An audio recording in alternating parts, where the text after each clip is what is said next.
Во Источна Македонија се идентификувани околу 20 на заштитни подрачја, а само 2 до 4 се со голема вредност. Најголеми заштитни подрачја се Осогово, Малеш и Долна Брегалница. Македонија започна да работи на подобрување на управување со природните ресурси. Како што велат добро упатените, во државата има недостаток од човечки и финансиски ресурси, отколку во недостаток на правна рамка.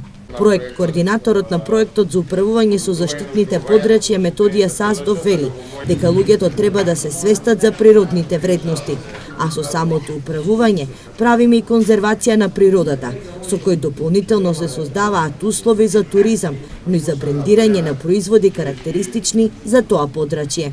Граѓаните да го разберат концептот на заштитени подрачја, тоа значи луѓето треба да ги сватат вредностите на тоа подрачје.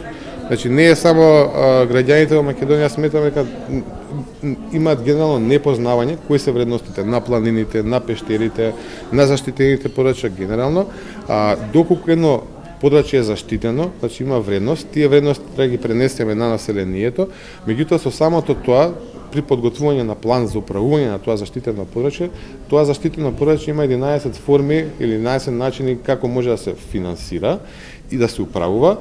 Во рамки на проектот ќе бидат доделени 20 на грантови, а конкурсот на кој може да аплицираат општините и невладините организации ќе биде објавен во декември.